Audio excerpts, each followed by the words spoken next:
परमार वंश मध्य प्रदेश में स्थापित हुआ। परमार वंश के संस्थापक उपेंद्र राज थे।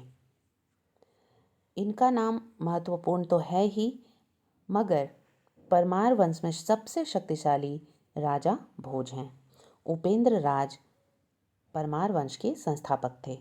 इन्होंने राजधानी बनाई धारा नगरी।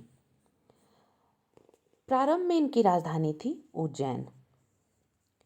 परमार वंश के सबसे शक्तिशाली राजा राजा भोज ने उपाधि धारण की थी कविराज की, और इन्होंने धारागिरी में ही एक मंदिर बनाई माता सरस्वती जी को समर्पित, और उन्हीं मंदिर में संस्कृत विद्यालय भी उन्होंने खोला। राजा भोज ने राजस्थान के चित्तौड़ में एक मंदिर बनाई, त्रिभुवन नारायण मंदिर। राजा भोज ने भोजपुर नामक एक शहर भी बसाया मध्य प्रदेश में। ये बिहार के भोजपुर से बिल्कुल अलग है। राजा भोज ने भोजपुर नामक स्थान भोपाल के दक्षिण में बनाया, और यहाँ पे एक झील भी बनाया जिसका नाम भोजपुर झील रखा। राजा भोज के दरबार में श्री हर्ष नामक एक महान लेखक थे, जिन्होंने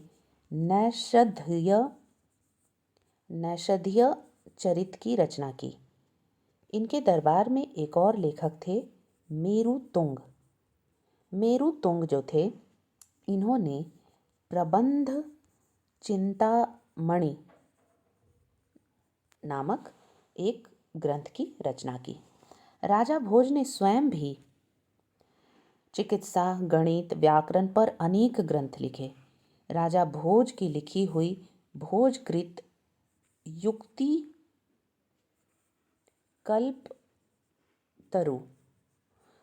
कल्पतरु बहुत ही प्रसिद्ध पुस्तक है, जो कि वास्तुशास्त्र के साथ साथ विविध वैज्ञानिक यंत्रों व उनके उपयोग का उल्लेख करता है।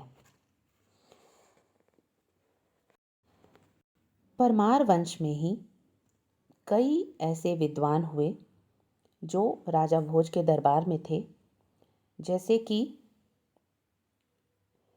पद्मगुप्त, जिन्होंने नवसाहक चरित की रचना की थी।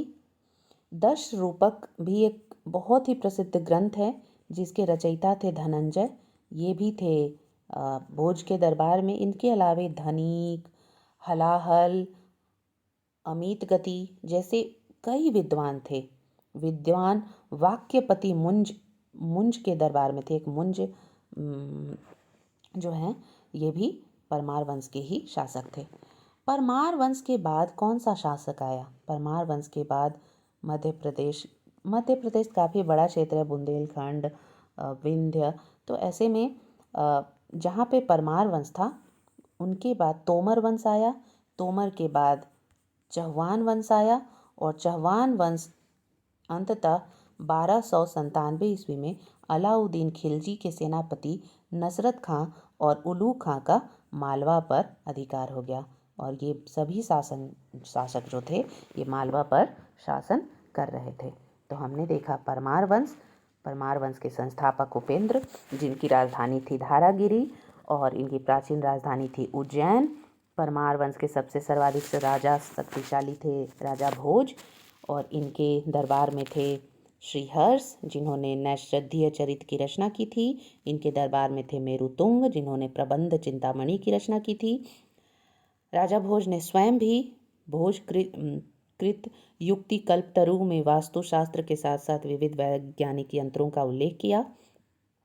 राजा भोज ने कविराज की उपाधि धारण की। इन्होंने भोजपुर नामक स्थान का निर्माण किया, जहाँ पे भोजपुर नामक झील का निर्माण भी किया, जो कि भोपाल के दक्षिण में है। राजा भोज ने माता सरस्वती मंदिर का निर्माण किया, जहाँ पे संस्कृत के स्कूल विद्यालय भी खोले। परमार वंश के बाद तोमर वंश के बाद चौहान वंश, और चौहान वंश अंततः अलाउद्दीन खिलजी के सेनापति नसरत खां उलू खां ने परमार वंश जहाँ पे था, यानी कि मालवा पे अधिकार कर लिया। परमार वंश में ही कई शासक हुए, कई बहुत अच्छे रचयिता हुए, लेखक हुए। दशरूपक के रचयिता धनंजय, धनिक, हलायुद्ध, अमित गति और पद्मगुप्त जो थे वो नवा साहसिक चरित्र के रचयिता थे।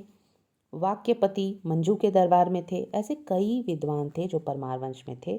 परमार वंश के पतन के बाद तोमर वंश आया, तोमर के बाद चौहान और अंततः अलाउद्दीन खिलजी के सेनापति नसरत खां और उलुग खां ने मालवा पर अधिकार कर लिया 1297 ईस्वी में। ये था परमार वंश।